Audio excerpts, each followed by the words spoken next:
Isn't it nice to live some life and recognize that there are things that you desire that you don't have easy access to, and then discover a path that gives you some access? Isn't that an empowering experience?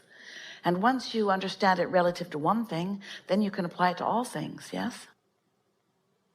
You've been studying about energy, and you're studying about vibration, and you're studying about receiving, and you're studying about focusing. The thing that is so interesting is that you get what you think about whether you want it or not. But sometimes something will happen and we hear you say, well, I wasn't thinking about that specific thing, so how did that specific thing come into my experience?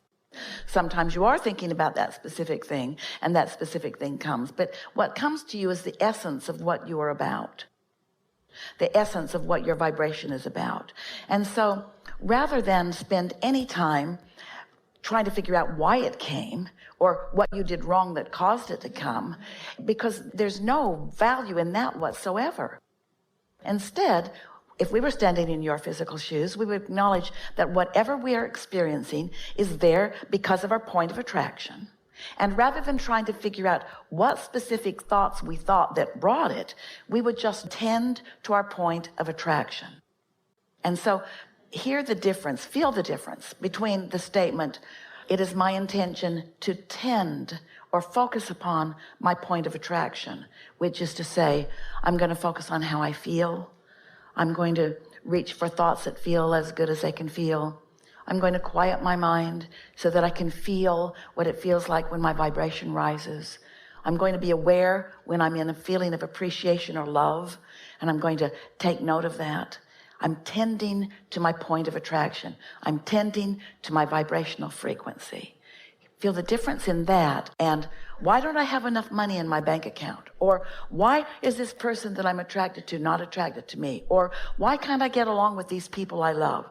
Because when you focus upon the things that are problematic and you try to think your way out of them, you don't think your way out of them, you think your way deeper into them. But in the process of thinking your way deeper into them, simultaneously you're also sending requests of what you really want into your vibrational reality.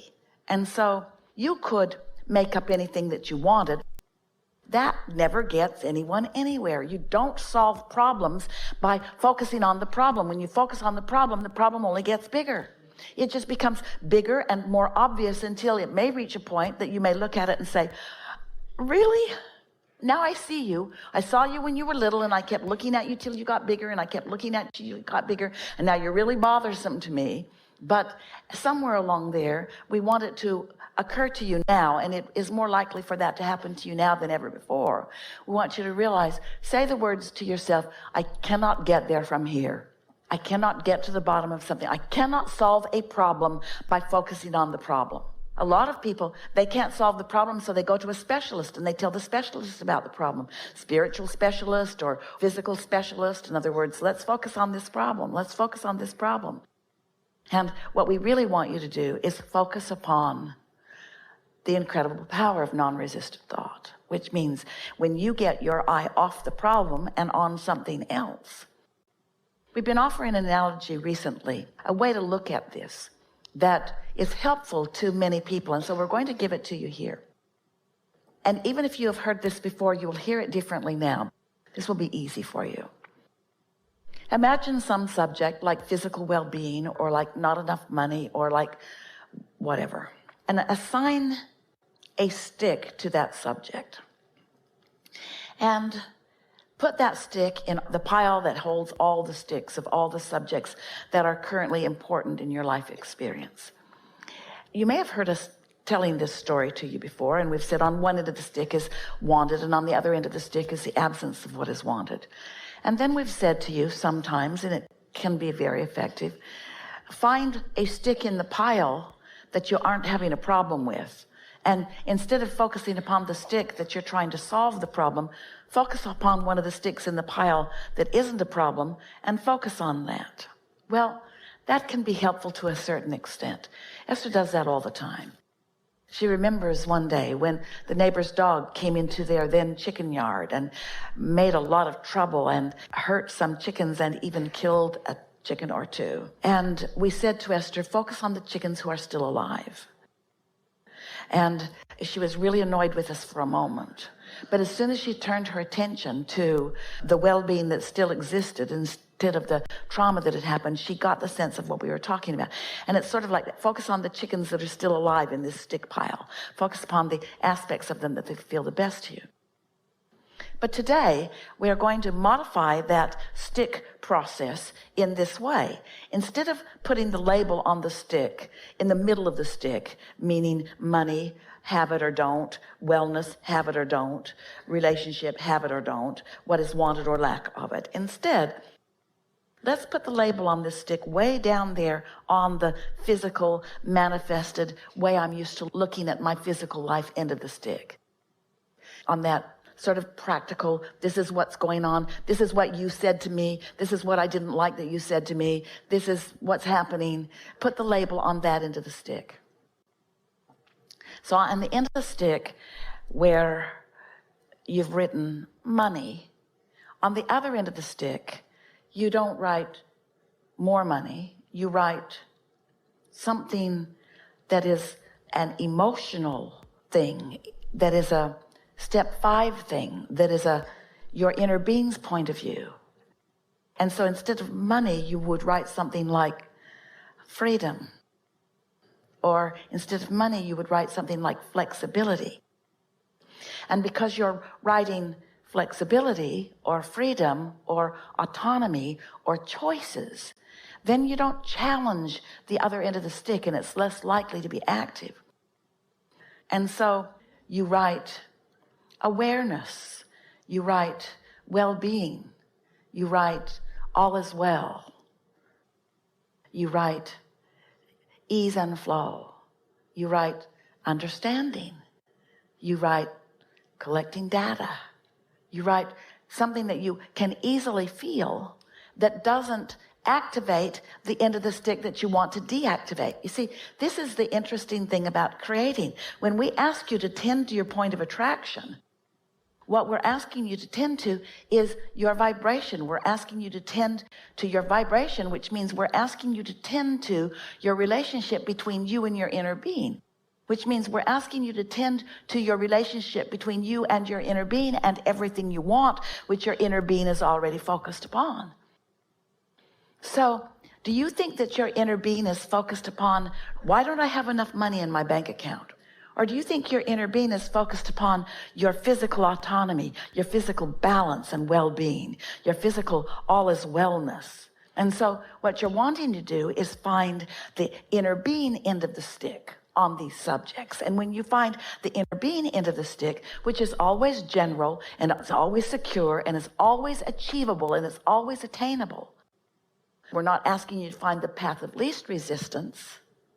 We're asking you to find the path of no resistance. Oh, the path of no resistance. Because the path of least resistance, there's still resistance. And there's a pretty good chance that when you're finding the path of least resistance, you're going to find some resistance as you're looking for less resistance, but it's still some resistance. And sometimes looking for the path of least resistance leads you into a little bit more resistance, sometimes into a little bit of less resistance, a little less resistance. But it would take a long time for you on these subjects that really matter to you to stay focused long enough. And frankly, we love you so much, you don't have the time or the focus or the concentration power to stay focused upon that path of least resistance, if it's strong resistance, to get you very far. We love you very much. We don't want to hurt your feelings. But there is an easier path to this.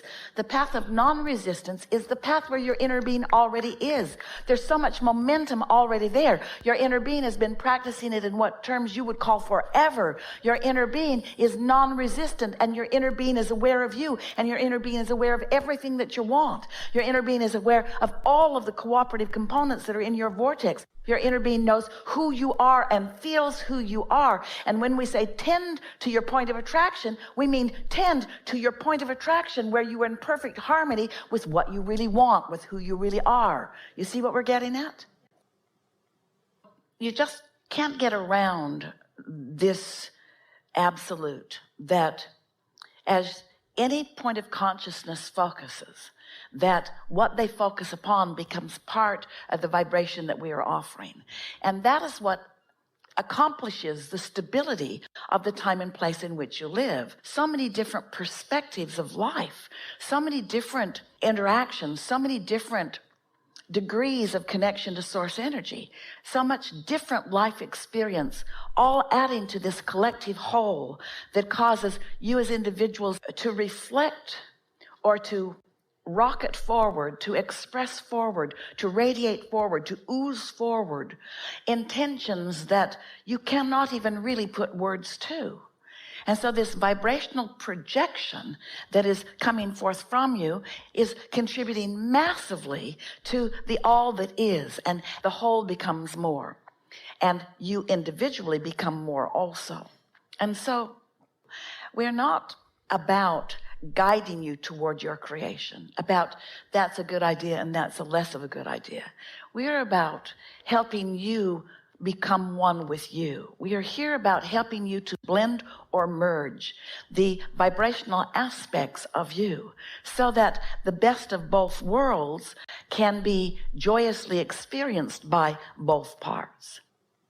You could say that the physical world is a reflection of the non-physical world, but you could even more accurately say that the non-physical world is a reflection of the physical world, because you all are here on the leading edge of thought. And so it really doesn't matter very much what words or experiences that you discover. What matters is that as you discover from your perfect place of acknowledgement, as you radiate a vibration, it is a reflection of you that often you don't even understand how deep and important it is. You can't offer a vibration in the here and now without it containing part of all that you've ever been. Even part of that which you were before you were in this physical body. And certainly parts of your childhood and parts of what happened when you were teenagers and parts of things that happened just yesterday and even just now. You are gathering momentum in a state of such constant beingness that you cannot help but be a steady reflection of all that you are. And so this universe and its expansion is going to happen no matter what degree of awareness that you have of any of it. And it's such a lovely thing when you decide to make some symbol or some way of looking at something in a way that you can then understand it in order to measure isn't the right word, but measure in the sense that you get to feel motion forward. And so here is this vibrational state of beingness that you are in every moment having a relationship with. And in your moments of greatest joy and love and appreciation, you are in complete oneness with all of that, which means it will represent itself to you, manifest itself to you in endless different ways as the configurations of the cooperative components manage to come together through law of attraction to surprise and delight you. And that really is what life is about. To understand the rightness of who you are, but also the rightness of who everyone else is. And there's something that gets so screwy when you stand in an attitude of, in order for me to stand in rightness, then a whole lot of others have to stand in wrongness.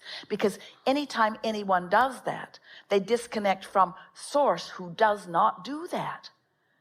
Man, in misunderstanding this non-physical energy, has conjured a relationship with this non-physical energy, and even now trying to deem it right and wrong, or good and bad, or angel and devil, when all that has happened is that humans have experienced moments of connection with source and moments of not connection with source, and then have misunderstood what it means. They've misunderstood their ability to move within the energies of all of that. Does that make sense?